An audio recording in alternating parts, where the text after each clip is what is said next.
There we go. Yep. All right. Woo! Welcome to another episode of the Start Thinking Forward podcast. Today we have a guest who is nothing short of a game changer. In the world of government contracting, imagine overseeing $82 billion in Department of Defense contract. Yes, you heard it right. Billions with a B. Our guest today, Richard Howard, Lieutenant Colonel, retired, has done just that daring illustration during his military career as an acquisition officer. So today I want to introduce to you Lieutenant Colonel, retired Ricky Howard. Sir, how are you doing today? Hey, what's up, Brandon? How's it going? I'm doing pretty good. Good. So tell us a little bit about yourself. I kind of went into, so I want the listening audience to get some better insight of who you are and why are you here today on the Start Thinking Forward show. What about your expertise is why you're here today?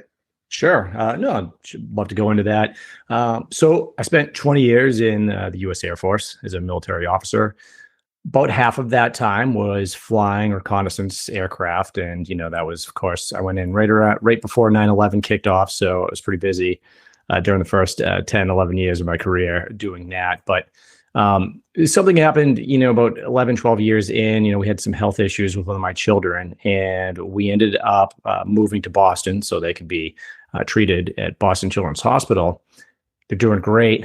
But as a ramification, my career changed within the military. So I went from being a navigator on a reconnaissance aircraft to an acquisitions officer. And there's a acquisitions base in Massachusetts. They don't have a flying base. So my job now became putting companies on contract for the government. And that's what acquisitions, the profession of acquisitions is in the military. So I spent, almost a decade putting companies of all sizes on contract for various things, whether it's developing, innovative technology or even working, with the base on, they have infrastructure projects like landscaping or building maintenance, stuff like that, basically anything you could think of. But, as I was doing that, one of the challenges that I saw was, we loved working with small businesses, right? Because small businesses, sometimes they were local. If they weren't local, they typically had the most innovative technological solutions. And it was great to work with them, but they usually didn't know that the government even bought their particular service or technology. Most people think government acquisitions, they think weapons, they think aircraft, bullets, body armor. They might not necessarily be thinking accounting services, right? Or even cybersecurity. And those that did try to sell to the government, a lot of them either failed or were very frustrated because it is a much different process than selling commercially. So when I retired in 2019, I really felt the calling to stay into at least use my background to help the country a little bit. And I thought the best way to do that was to serve the small business community, teach them about the fact that there is an opportunity here for them. It's a big opportunity. The U.S. government is the biggest purchaser of goods and services in the world, that they are required to buy from small businesses. About 23% of contracting has to go to small businesses, yet less than 0.5% of small businesses actually sell to the government in this country. So and that's numbers increasing each year. So you basically have an increasing spend that has to go to small businesses from the federal government every year, and a decreasing number of small businesses, which is a small pool to begin with. So that's why I'm here today. I've been doing this for a few years now, helping businesses, selling myself in some cases, but really helping and working with different businesses and different industries to sell their expertise to the U.S. government. And, we've come a long way, and I'd be happy to talk about whatever you want to today to hopefully help the audience understand a little bit better what's out there. Well, Rick, you said a couple of important things that definitely got my attention.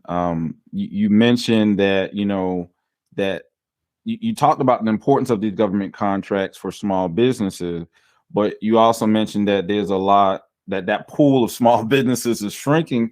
Why do you think that is? Like, I would think that most people that's listening to this, like, hey, I want to, if it's possible, I would want to be a government contractor. Why is that pool going down instead of going up? Yeah, I think it's two things. One is awareness. The government does not do a great job of getting the message out there. If you look at, the different agencies, a lot of people think that, the government has their act together and, all the agencies are, in line. But even within one agency, I always tell people, picture, 500,000 offices all buying kind of the same thing and not talking to each other, right? So like if you were selling, I don't know, like if you had a legal firm, for instance, and you're selling legal services, you have hundreds, if not thousands of offices in the different agencies they're all purchasing that, but they're not all aligned, right? So there are a ton of customers within the government, and they're not broadcasting, they're not really messaging the fact that there is this small business opportunity, either the way that it should or uniformly. So that's one thing. One is just the message isn't getting out there. And the second is certainly the process. It is, if you approach, once you know about it, if you approach federal contracting, you're nodding your head up and down. If I had $1 for every frustrated business owner that called me up and, saying, hey, the system's rigged, I'd probably be a rig. And a lot of them became my clients. So we could talk about that. But the process is not B2B. It's not B2C. And if that's how you approach it, you're not going to win. Mm-hmm. So exactly. So, and I was hoping you was going to dive on that point. It's so disheartening. Like, when you go through the process, you go online, you set up your SAM's account, you do everything you're supposed to do. 6 months later, you go up there and it's still not updated. Yep. So it's like it just getting in the system sometimes can be difficult. Maybe I need to talk to you, Rick, because I'm a technology guy. So maybe I can propose a better order of doing it, a better set of technology that the government could use to speed line this contracting process, because this is ridiculous. We need to set up a meeting with you and GSA and see if you can overhaul their system on website. Because you'd be doing everyone a service. And then for those listening that don't know, SAM.gov is the repository of opportunities that the government is kind of advertising, but it's also where you register your small business or large business to sell to the U.S. government. And although they've made improvements over the years, it is still it can be a beast to deal with if you're not aware. But we could talk about that too. So the key is focus and kind of knowing where to start and where to go instead of trying to figure it out on your own. I think probably just listening to this episode is going to point a lot of people in the right direction. Exactly. So the benefits of selling to the government, can you explain, like, how that can help a small business, and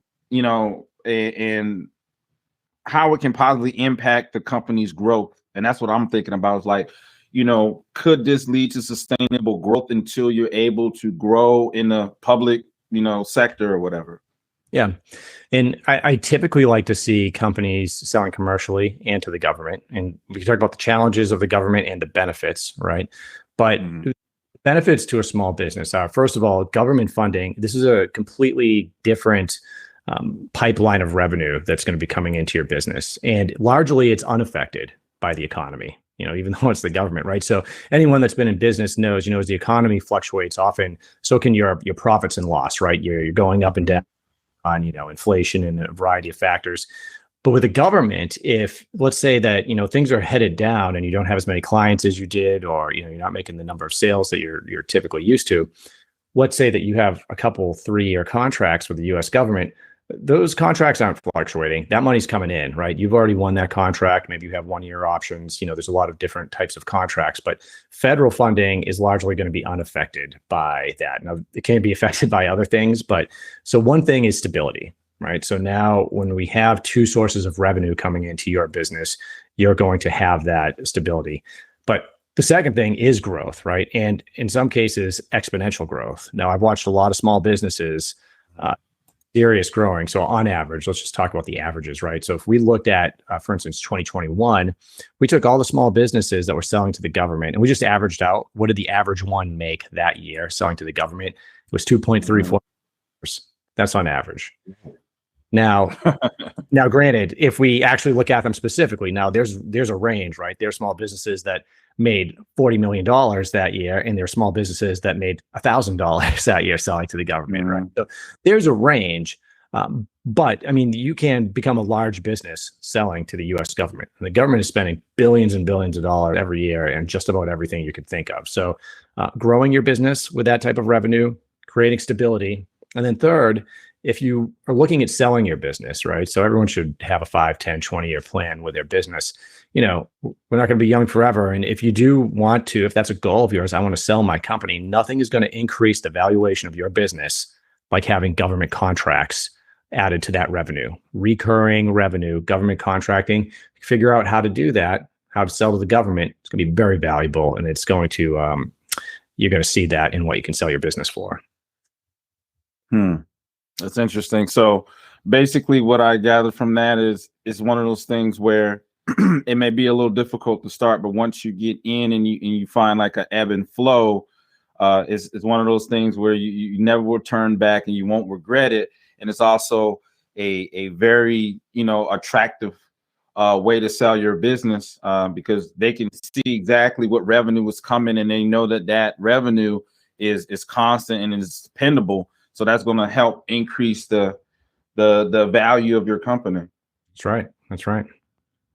Okay, so the next thing we're going to ask is, money in the making, how small businesses can boost their bottom line by selling to the government, discovering the lucrative government contracting market for small business. Because the reason that I found out initially about government contracting, I knew about it, but never knew the process. It wasn't until I saw I believe it was a video online that came on YouTube, and that's when I started exploring. It was someone else trying to explain the process of what you need to do, and they made it sound a lot easier than it was. But until then, I never seen any advertisement from the government. I never seen any type of, pamphlets or anything that would direct you on that process. So it almost seems like it's for a selected few if you know about it. Right. Nope. Totally agree. They're, for the most part, they're not advertising it except on, the different websites. So you think about the number of people involved with government, it can be difficult to make anything happen clearly and precisely. So this is just one of those things. Now, government contracting, though, goes back hundreds of years. So one of the reasons it's complicated and it's not the same as regular sales is, we started doing this during the Revolutionary War. And even then we have, letters from George Washington, angry at contractors and angry at government people that he didn't think we're doing the right thing. And, so we have a lot of policy that's been made over and over again, for hundreds of years, which can make it seem daunting when you first look into it. But this is what I tell you, right? Anyone looking, first of all, government contracting's the long game. So don't let anyone tell you you're going to register in SAM.gov and have a contract in 30 days. I'm sure it's happened. I've talked to some people that the government reached out to, but, by and large, that is not happening. It's going to take you 30 days just to register your business. Secondly, the government, don't plan on the government knocking on your door. They're not going to knock on your door. The fact that you're registered, or if you go out and get a GSA contract, we can talk about that. There's nothing that you're going to do that's going to equal the government just giving you contracts. And that includes certifications and set-asides. And we can explain those. What you really want to do is you want to identify, you want to be focused. So you want to eliminate a lot of the noise. And the way we do that is we can identify who in the government buys what you sell, like the exact offices, because the benefit of selling to the government is all the information's public, right? So I would say, one step that everyone listening could take is go to usaspending.gov. It's a free website, and you can go search. The government lists and operates on a fiscal year, which starts October 1st and ends at the end of September. So you can search through, I recommend, the last 3 or 4 years of spending on USA Spending, and go in. You could search by keyword. You can search by something called a NAICS code, NAICS, which stands for North American Classification Code. These are just ways the government label different industries. Like, so if you're an accountant, landscaper, IT, cyber, software, whatever. But that way you can start seeing how much the government spends each year on what you sell. You could further segment it by how much does the government spend on small businesses for what I sell. say you're a woman-owned small business, you can check that box. How much do they spend in software on woman-owned small businesses? And it's probably billions, but if it's not billions, it's almost a billion. I'm sure we could go take a look at it. But you want to do that because it's going to show you, first of all, that the government buys what you're selling, and it's big picture, and it's also going to give you an idea of what agencies are selling. But we can very accurately target one or two agencies that buy what you sell from companies like yours, and then reverse engineer the process, because we can see other companies that are doing the exact same thing. We can look at their contracts. So we can develop a step-by-step process. That's what we teach in our podcast, the DoD Contract Academy. It's what we teach at the website, dodcontract.com, is you want a step-by-step process, a focused plan. So you're not wasting, you're not investing hundreds of thousands of dollars. You can, with a small amount of time each day, just work towards winning one contract, right? And you want to do that armed with the information you need.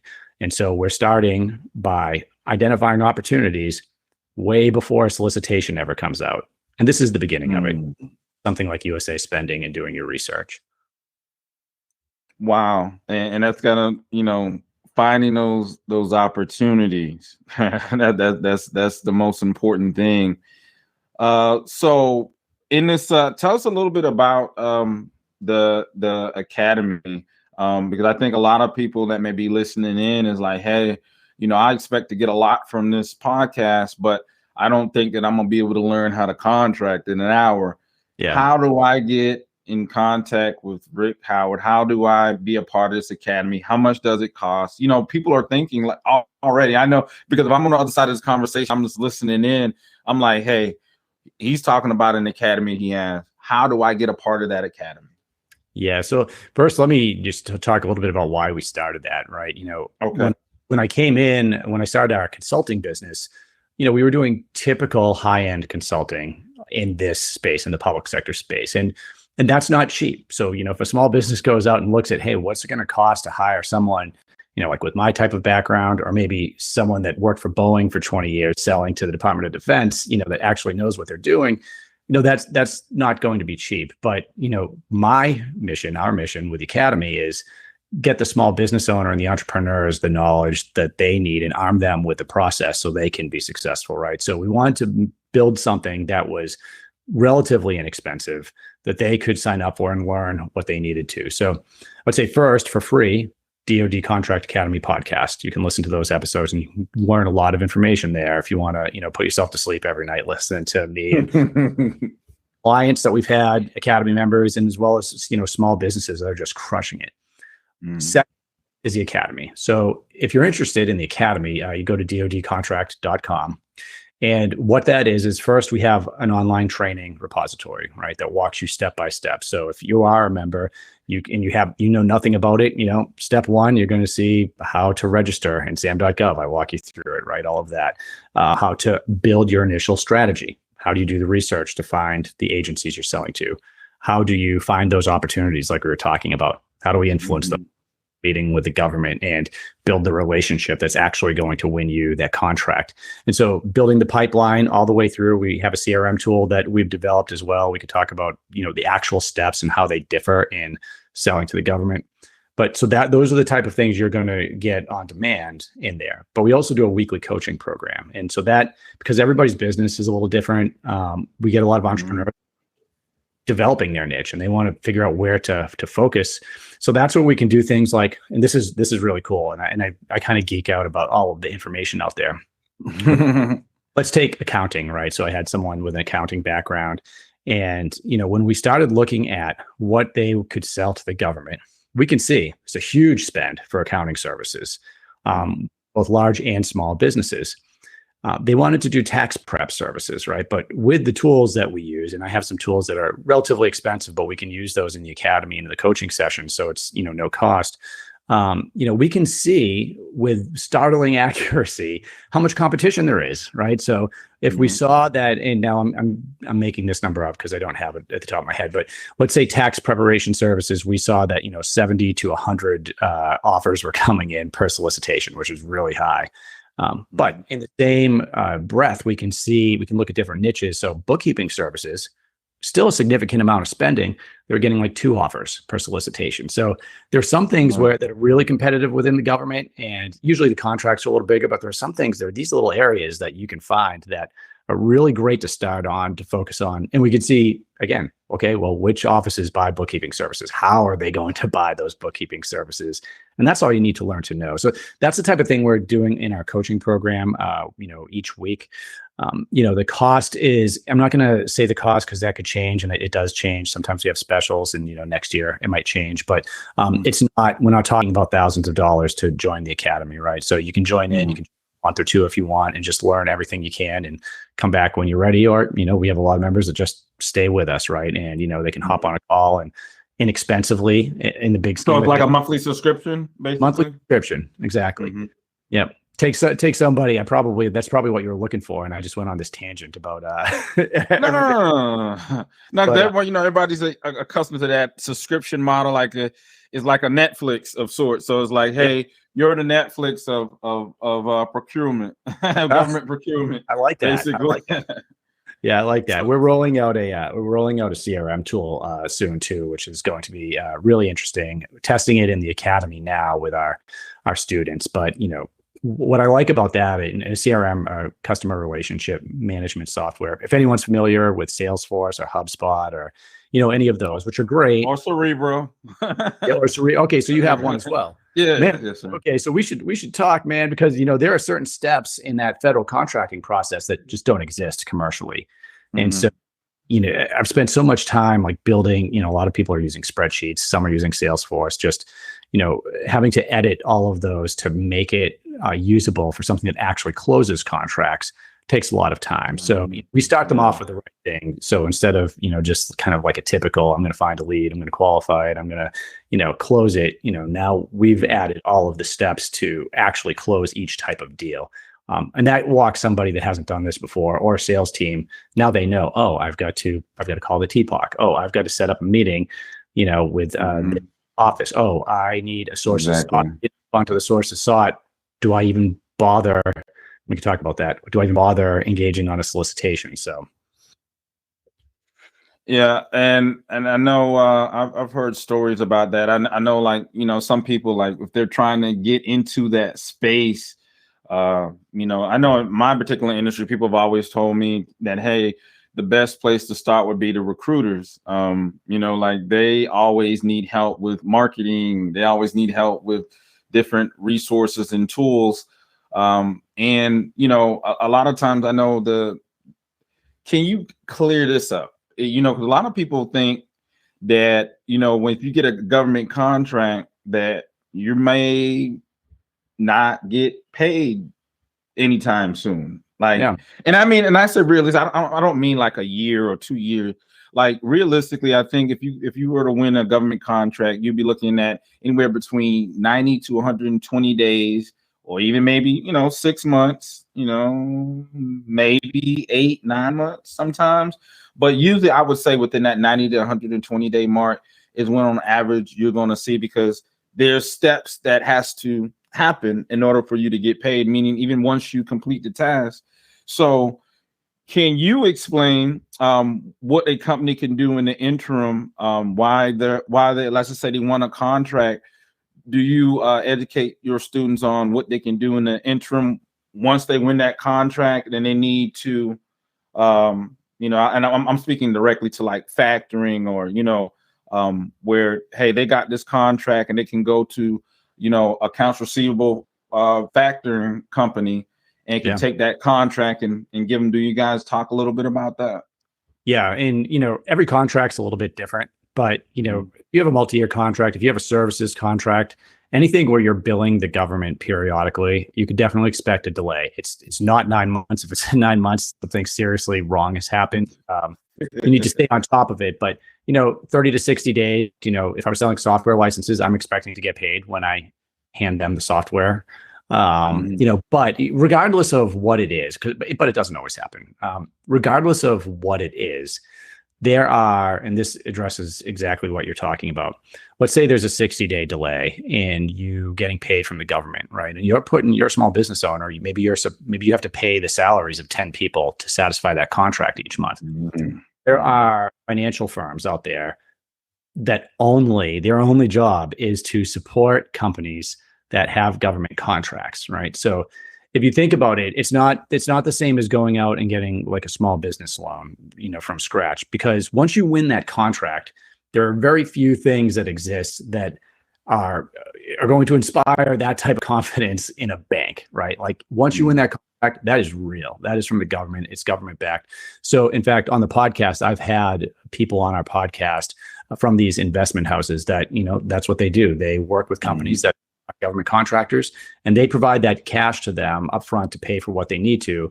And then that company pays back the investment firm, 60 days later, whenever they get paid. And of course, there's going to be some type of fee involved there, but it shouldn't be excessive. If you find something like that that's excessive, keep looking around, because there's plenty of companies out there that are doing this. But so that's the number one thing. Know that there is a delay, but have a plan for that. Have an arrangement already with the firm that's going to support you financially while you're waiting to get paid from the government. So that takes a little bit of that speculation out of that. Like, hey, there may be a wait, but there are solutions. So, don't fret, don't worry, just go through the process. And I think that, Rick, in your academy, I think that you talk a lot about that and walking, your students through that process. So it's not like they're going through it by themselves, correct? That's right. I mean, and there's a lot of things that are going to come up like that you just can't plan on. But that's the value of being in the academy. And that's why a lot of people hold on to a membership or even upgrade after they're on contract, because they want somebody, like myself or someone in my network that they could talk to and answer those questions, right?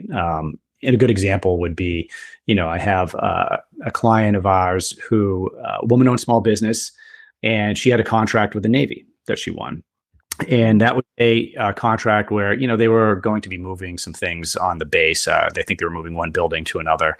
And so she flew in from, basically she was in Hawaii. So she had to, make some investments up front. She was moving in, checking out the base, a couple flights. She had to hire people in that area, put all of this process in place, invested a lot of money. And then the day of, she got there, everyone's there, and the government terminated the contract. I said, hey, we don't need it anymore. The government changed their mind. Now, there is a clause that's called termination for convenience. And, now some of them might be saying, hey, you just said there's nothing more secure than a government contract. We're talking about termination for convenience.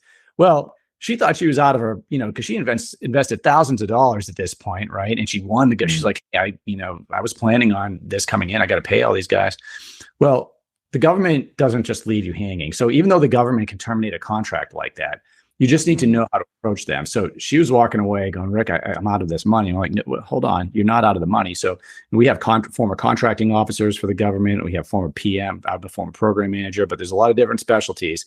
So we generated a letter to the contracting officer for her, and she got like 80-90% of that contract value, even though they never had to execute the actual mission, right? So in the end, you saved time and made a lot of money on that. And, the government got to terminate for convenience. But even if that happens, you can still get paid, right? The government, their intent is not to leave you hanging ever, right? So there's always a compensation plan in place from the government. That's why, again, it is one of those things that does inspire stability and confidence. Exactly. All right, so let's move on to, I think one of the main reasons why a lot of people may not be engaging in government contract, like you said, first and foremost, is about awareness. So if you're looking at this podcast now, one, you're aware that government contracts do exist. All right, two, one of the reasons I think a individual or company may not move towards government contract, and they're not educated enough about the process, right? And you spoke extensively about that process, how your academy is able to help people get educated. So, and then also you won't be alone. You got other people, other experts to walk you through. So now let's talk about some common misconceptions and what are, why some of those misconceptions are, and what is the reality versus the misconceptions. If you can name a few.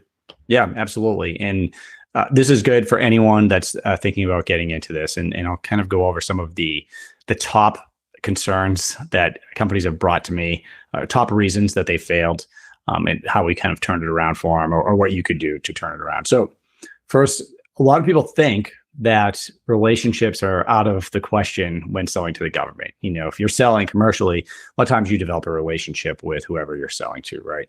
The same is true in the government, right? So you want to have a relationship. Now, it doesn't always happen, but first, think about how can I be in a relationship with the person that sells, or that buys what I'm selling. Keeping that in the back of your mind, the number one problem, the number one reason companies fail at selling to the government is when they do go to SAM.gov, they register their business, and they start seeing solicitations come out, requests for proposal, requests for quote, right? And those could be for, hey, the base needs somebody to do landscaping services for the next 3 years, and it's a, X number of $1 million contract, or, the government wants to buy 45 guitars, or the government wants, you name what they're doing, but you read that and they say, oh, this is what my company does. I can do landscaping services. I'm going to, put this contract together. They put it together and then they don't win, right? Cybersecurity, same thing, any industry. If you're responding to a request for proposal or a request for quote, that's the official solicitation. That means that when you put a proposal in, if you win the government contract. If that's where you're starting, then odds are you're not going to win that contract. Now, can you win that way? You can, but the odds are against you. Now, here's what you want to do. You want to start way before that. So just explaining, this is one of the big differences in how the government buys. The government just can't buy something like me or you can. They can't just go down the street and buy, a Toyota 4Runner because their buddy owns the dealership. There's a process. When the solicitation comes out, which is a request for proposal or a request for quote, you just picture the on the government office. So if I'm the program manager or the contracting officer, I put a solicitation out and you're the business owner, well, you probably have a bunch of questions you want to ask me because everything's not going to be in that solicitation.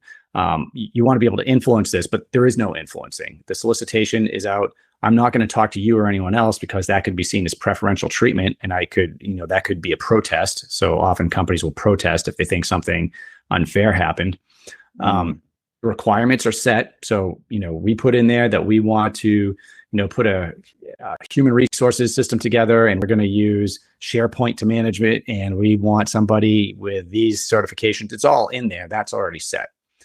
Now, you're not going to win it. The company puts the proposal in, maybe they do it 10 times and they keep seeing that they're not winning. Not only that, they see their competitor winning. And you know what? This looks like it's written for my competitor, so it must be rigged. It's not rigged, but what they don't know is their competitor was talking to that office probably 6 months beforehand or a year, and that's completely legal, right? Because before the solicitation comes out, there's something called the market research phase.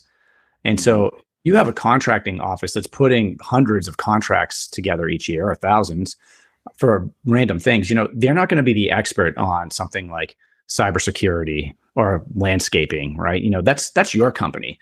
So there has to be a phase where I, as a program manager, could talk to companies and find out what's the best, what's out there. Do you have a green technology that could be used to help do the landscaping? Maybe that's what I need. So I'm going to reach out to companies to see what's going on. So the market research phase is where you want to start. And the way you find that is instead of looking for RFPs and in RFQs, you're looking for something called a sources sought or a request for information. And so see that on SAM.gov. Now you're in the market research phase, and that's the government reaching out to companies saying, hey, look, we've got this, we have money and we have a requirement. We need stick with landscaping. We need landscaping. We need some green technology. Can you do the work, right? And there's going to be questions in there, and you're not going to win a contract off of responding to this, but most companies don't do this. It's the companies that are winning that are responding. Yeah, you're helping the government write the solicitation when you answer those questions. And unlike a proposal, you can pack whatever you want to in there, right? So, hey, I'm a small business. You can recommend that they set it aside for small business. You could say, hey, look, we've got green technology, but we also use this special fuel that, our competitors don't use, and blah, blah, blah, blah, blah. Well, you get them to put that in the solicitation when it comes out in a couple months. Well, now all of a sudden, this thing has been written for you, and it was written by you, basically. And then something else you can do is you can request a meeting. So you submit that. You get a confirmation and say, hey, look, we'd love to meet with you guys, tell you a little bit more. And you're not always going to get that meeting, but this is the beginning of you developing a relationship with the government person that has money and can buy what you sell. And so when that solicitation comes out, how much more likely are you to win if you helped them write it, you met with them, talked about, and now probably a little bit more about the project, because everything's not going to be in that solicitation. It's not intentionally left out, but you can't put everything in there. So you're going to have an edge when you're writing the proposal in a lot of different areas. And by the way, if you're doing something innovative, it could result in a sole source contract. That's typically not what happens, but it could. Okay. Can you talk a little bit about that? What exactly that is? I've never heard that terminology, and I'm pretty sure a lot of people may not have heard that before. You said a what contract? A sole source contract. So sole source contract is when the government awards a contract to a company without a competition. Okay. And so there's a lot of different ways to award a contract. One's through competition, meaning you have 10 people, they put a proposal together, the government reviews them, and somebody wins. Another way it can happen is if, let's say that your company developed a software tool and it's unique enough, the government could put you on contract with a sole source contracting action. So it's not even competed. You just talk to the right person in the government, your solution solves their problem set, and they can justify giving you that contract without competition. There's a lot of different ways to do that. For small business, sometimes there's something called simplified acquisition. So I don't want to get into the details of that necessarily. But the bottom line is, if you're selling to the government, you're probably going to have a mixture of both competed contracting actions. Sole source, if you're doing it correctly. Sometimes you can have a certification that can help you with that a little bit. And then subcontracting is another way that you're probably going to win contracts, meaning you'll partner with a bigger company that's been doing this for a while, and you can win that way as well. Oh, I tell you what, Rick, I definitely appreciate you coming on the show today.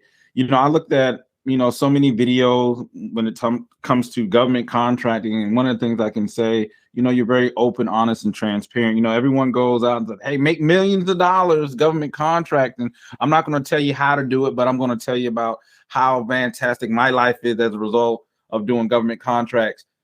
And then, they got the little smile. So you bringing that real aspect of it, that human part of it, saying, listen, there are systems, there are strategies, that if you put in place, that your journey through this government procurement is going to be a lot easier if you follow these steps. It's not necessarily easy, but it's definitely worth it. And it's real good to learn the right things that you need to be able to execute and get what you need to get.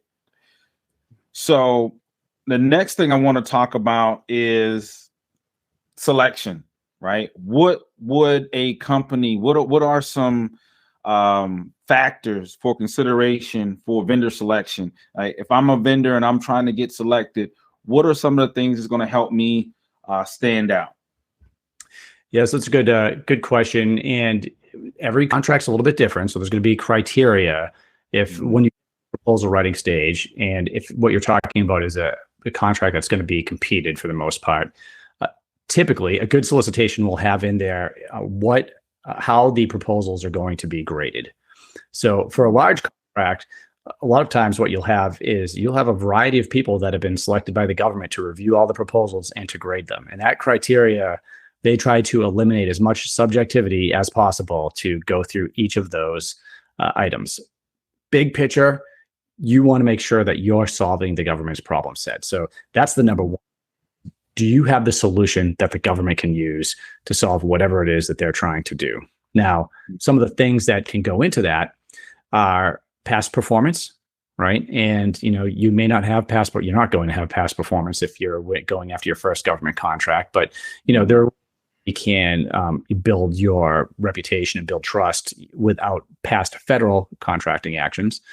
Another is, certifications, your own personal history, right? Like what do we broadcast to the government? Now, if you come to the table with, you've never done anything commercially or for the government, and you're proposing a solution, you're doing it for the first time, it's going to be hard for you to win that contract. So you want to bring something that you actually have an expertise in, or at least partner with companies that bring that expertise. So past performance, a well-written proposal, real experience, a history of actually working with the contracting office, nothing's going to set you apart more than that. And we've already talked about that, but getting in there 6 months before and helping them write the solicitation, helping them develop what the requirements are, that's going to be the number one thing that sets you apart. And then you can build things over time, right? So as you win contracts, there are certain types of contracts that can help you, that the government can leverage to rehire you. It's a lot easier to sell to a customer you're already on contract with. There are certifications, right? So woman-owned small business, 8A, which is on hold for right now. Service disabled veteran-owned small business, HubZone. These are all certifications that you can apply for. So the government, I mentioned at the beginning, 23% roughly of contracts are going to be set aside for small business. Well, there are other set asides for each of those, and it's between 3 and 5% for each of those categories. But if you have one of those set asides, you can either you can go after contracts that are set aside already for those, or you can try to get the government to set aside an opportunity if you get them early enough for a woman-owned small business. And if you do that, you've just eliminated every big company, every small business that's not a woman-owned small business. And by the way, being a woman who owns a business does not make you a woman-owned small business. That is an application process. So there could be other women that own businesses that are still not going to be able to compete with you on this. So yeah, those are great ways to eliminate competition, gain a little bit of favor with the contracting office, make it easy for them to put you on, understand their process. All of those things are going to help set you apart. Okay. So relationship building. So to me, I'm like, as a, network marketer, sometimes, people are like, well, how would I network with the government? So how do you go about networking and building relationships, in government contracting? What are some of the strategies for a small up and coming business? Yep. Lots of different ways, but primarily what I would say for this podcast, you do have conferences that you can go to. The government has a lot of them. And then commercial companies will put them on as well, where you can kind of meet some people in the industry. But what I would recommend, pick an agency that you're going to start selling to using research, using spending data that we already talked about, and look for those sources sought and requests for information. That's where you're going to start, right? Because each one of those sources sought and requests for information, which you're going to find in SAM.gov, has a person's name and email address on it. That's one of the people that are involved with buying the thing that you're selling. So I would start there and respond to a few of them, right? And so if you're doing this in one agency, maybe a couple different offices in one agency, you're going to start, maybe you're having a meeting over and over again with kind of the same group. Maybe they're recommending you to different groups. If you start doing this, you're going to start building relationships with the most important thing, with the people that buy what you sell. But B, if it's focused, that's where you're going to start having the conversations over and over again. That's when you're going to start exchanging emails with them and setting up meetings. And that's what I recommend for everyone. That is a clear way to set up meetings with the right people. Because keep in mind, most people in the government can't buy anything, right? So knowing someone in government probably doesn't mean anything, right? You want to know the right people. And this is how you find the right people. And start with the sources sought. That would be my recommendation if you have one takeaway. Okay. All right. So real world success, right? So can you share any success stories of small businesses that perhaps you've worked with that have successfully sold their products and services to the government, and what lessons can be learned from that particular experience? Yeah. So, we have a lot of clients. I've advised over 400 businesses at this point. All of those that I advised were not necessarily members of the Academy. However, we have a lot of great examples on the website you can look at. A couple that pop to mind here. Woman-owned small business that we worked with recently won a $200 million blanket purchase agreement. She focuses only on subcontracting with the government in one agency. And so she does cybersecurity. So that's one great example of someone who's absolutely killing it at the highest levels. But then we also have, startups, software tech startups, right? So we have one that has basically an evaluation software tool he created. We helped him get into the Small Business Innovative Research Program, which now this is a really interesting one. And I love bringing my new clients here. If you have anything tech related that's innovative, the SBIR program spends about $4 billion every year investing in small business, basically technology ideas, right? That to help you develop what you want to build. And, there's, this could be an entire other podcast, but essentially you get to keep your business. So you're not trading part of your business away like you would be for a venture capital investment or, an angel investment.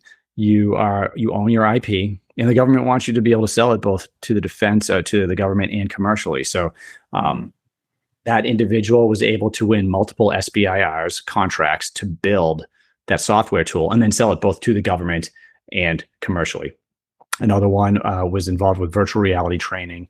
Again, it was same exact thing. SBIR contracts, multiple ones, selling to the government and also selling commercially. And then, personally, I've sold millions of dollars in software and consulting for one of our clients. And, if we're talking about, takeaways or best practices, with that was a lot of that was just relationship-based selling, making sure that the government customer was getting what they wanted, right? This is just basic, I think, running a business the right way. Make sure the customer is satisfied, that they have what they want. Do they need more?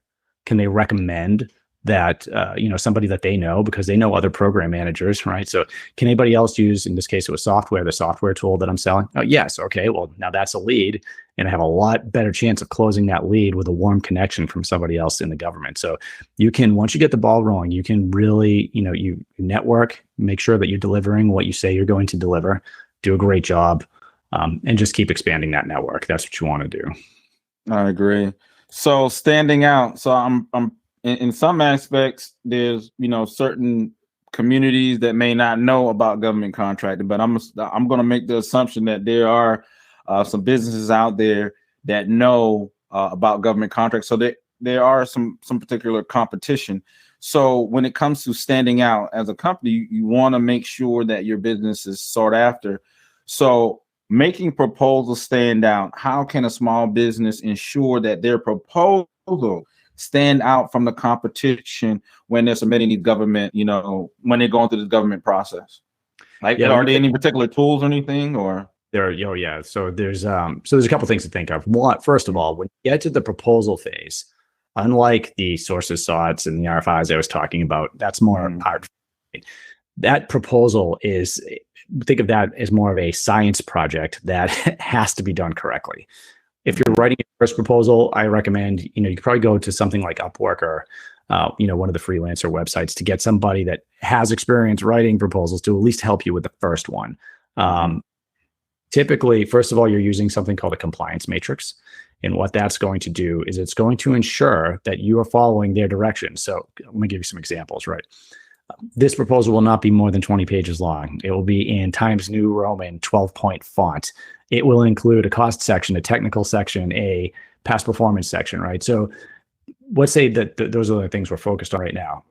If you wrote a 5-page proposal, those last, first of all, that could disqualify you. But what would probably happen is just the last 5 pages wouldn't even get read. They can't, because that would be preferential treatment to you. You didn't follow the rules.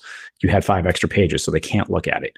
The font, the word count, the different sections, all of these things are going to be scored, right? So the first thing is follow the directions, right? Follow the directions and make sure that you are giving them, you're answering the questions that they asked for.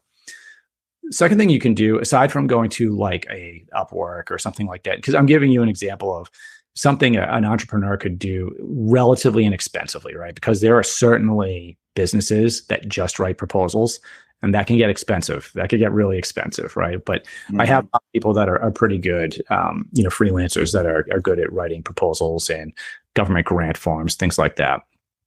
As far as tools, the best one that I could recommend, and I do have an affiliate agreement with them, so just keep that in mind, but it's called Use Rogue. So USEROGUE.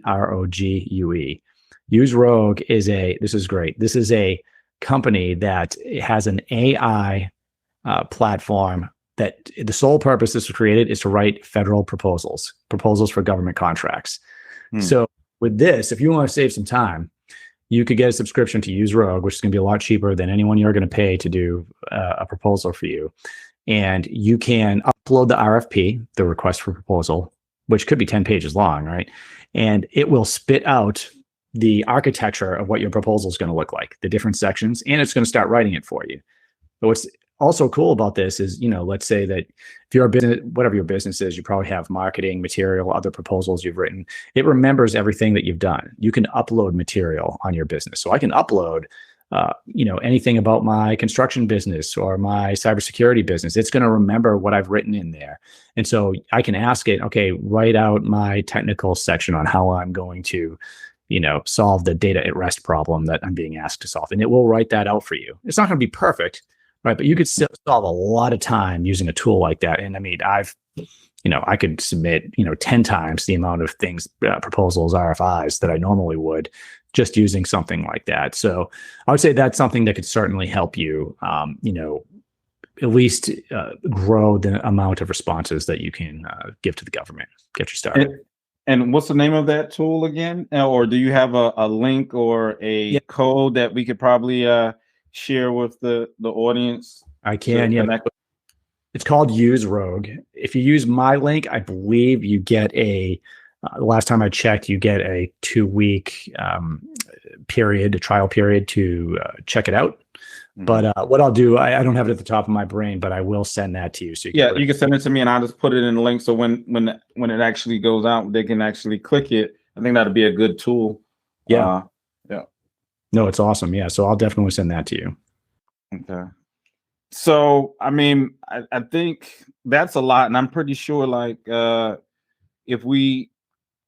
just feel like you just touched like the tip of the iceberg. Like we could go talk about this probably for hours and still have more to learn. So if you're just tuning in or you're just catching the end part of this show, we're here with Rick Howard, Lieutenant Colonel retired. He's managed multiple $1 million worth of contracts. He's empowering students to get the information they need to help grow their business.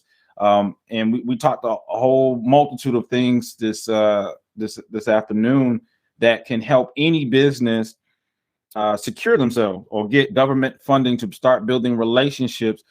And one of the hallmark things that he talked about was the ability once you get ready to sell your business, now you have something that's going to really incentivize people to really look at your company seriously because you have those government contracts coming in. So, Rick, do you have any closing remarks, any parting words you want to leave with the audience to talk, just kind of, double down on the contracting? Yeah. No, last thing I'll say is, check out, see if the government buys what you sell. 0.9% chance that they do. Use some of the websites that we talked about today that are free to check out. Head to my podcast, which is also free if you want to learn a little bit more. I do a lot of interviews. You can find a company that maybe looks like yours that you want to learn more about and how they did it, or just see a technique that I'm demonstrating. If you're ready to start and you want to do something like joining the academy, head on over to DoDContract.com. We'd be glad to have you. Woo! So, so how we do this? So the last question that a guest asked was, what do you want to be remembered for? Well, I think I just want to be remembered as a good father and a patriot and a good husband. So hopefully those are the 3 things that, they could put on my gravestone and I'll be happy. Okay. And what will be a question that you would want to ask the next guest? I think the next guest, and this is maybe not as profound, but I would want to know what the best business book they had ever read in their entire life was. And I would like probably to buy that book. Hopefully it's one I haven't read. All right, ladies and gentlemen, there you go. There's Rick Howard. So thank you for tuning in to another episode of the Start Thinking Forward show. Rick, I definitely appreciate you being here today, imparting your wisdom. And hopefully today, through this message, we're able to help maybe a struggling entrepreneur, maybe a connect with another fellow veteran. And hopefully it allows them to make the decisions and be able to connect with you to start that journey through government procurement. So that's all I have. Until next time, everyone, continue to start thinking forward.